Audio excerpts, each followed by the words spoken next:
छल हो रहा है।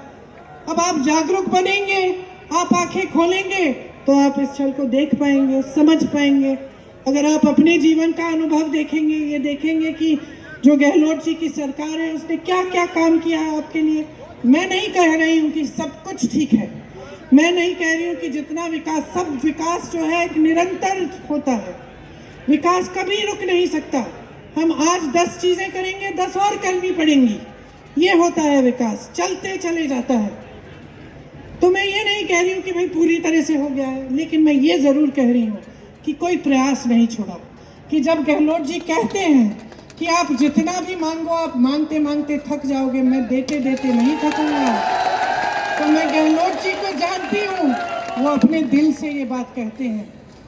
मैं जानती हूँ कि कितना काम करते हैं, रात भर काम करते हैं, 4-5 बजे तक सोते नहीं हैं, आपके लिए काम करते हैं। तो आपको कौन सी राजनीति चाहिए, आपको कैसी सरकार चाहिए, आप जब इसको चुनने जाएंगे तो आप देखिए, मैं जो कह रही थी आपसे मांगने आई हूँ, मैं आपकी जागरूकता मांगने आई हूँ, वोट नहीं मांगने आई हूँ, मैं जागरूकता मांगने आई हूँ।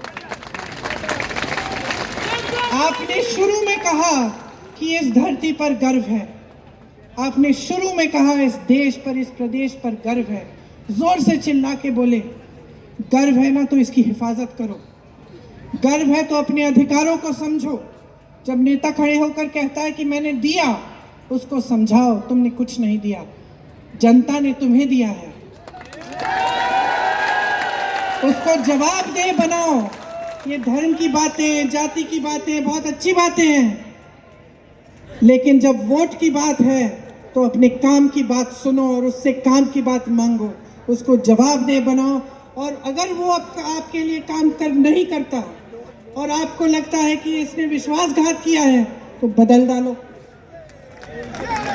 तो मैं इस आधार पर आपसे कह रही हूँ कि जागरूक बन जाओ, क्योंकि मैं जानती हूँ कि हम राजस्थान में हमारी सरकार ने खूब काम किया है और हम इस काम को रोकना नहीं चाहते। अब सही दिशा में चल रहा है प्रदेश। सही दिशा ये है कि आपकी संपत्ति आपकी जेब में जानी चाहिए। आज जो केंद्र की सरकार है आपकी संपत्ति छीन कर बड़े बड़े उद्योगपतियों को दे रही है, चाहे आपकी बड़ी बड़ी कंपनियां हो, चाहे बंदरगाह हो, चाहे हवाई अड्डे हो। आज किसान 27 रुपए कमाता है एक दिन में और अडानी जी 16,000 करोड़ रुपए कमाते हैं। मोदी जी कहते हैं कि आपके पेंशन के लिए पैसे नहीं है। 16,000 करोड़ रुपए के 2 हवाई जहाज सिर्फ मोदी जी के हैं, सरकार ने उनके लिए खरीदे हैं और उन्हीं में घूमते हैं। 20,000 करोड़ का उन्होंने सुंदरीकरण किया है संसद भवन का। 70 साल पुराना था, उनको पसंद नहीं आया, लेकिन 70 साल से तो अच्छा खासा चल रहा था। 20,000 करोड़ खर्चे, जिस समय उन्होंने कहा कि 20,000 करोड़ रुपए खर्चेंगे संसद भवन के सुंदरीकरण के लिए, मालूम है आपको क्या था? कोरोना था। लोग ऑक्सीजन के लिए तरस रहे थे, मर रहे थे सड़कों पे, और ये सोच रहे थे सुंदरीकरण के लिए पैसे देने के लिए। और एक बात और बता देती हूँ, उस समय उत्तर प्रदेश के किसानों का जो गन्ना का बकाया था 15,000 करोड़ रुपए था भाइयों, 15,000 करोड़ का बकाया, और सरकार कह रही थी तुम्हें नहीं दे सकते। और हजारों करोड़ रुपए माफ करते हैं अपने बड़े बड़े उद्योगपति मित्रों को। तो ये सरकार, छोटे जो उद्योगपति हैं, छोटे जो कारोबार चलाते हैं, ये दुकानदार हैं जो मेहनत करते हैं ईमानदारी से दिन रात, उन पे क्या, उनको क्या मिला? जीएसटी मिली, नोटबंदी मिली। आप लोग देशभक्त हो, सब देशभक्त हो, आप कतार में खड़े हो गए। उसके बाद कोरोना आया, आपको कोई राहत नहीं मिली। तो बड़े बड़े उद्योगपतियों को सहारा, सहायता, कर्ज माफ, देश के बंदरगाह, देश के हवाई अड्डे, और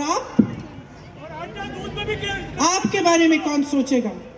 तो आप सोच लीजिए, अपने पैरों पे खड़ा होना है, अपना भविष्य मजबूत बनाना है, अपने आप को सशक्त बनाना है, तो कांग्रेस की सरकार को जिताओ, 5 साल और दो। कुछ घोषणाएं हैं,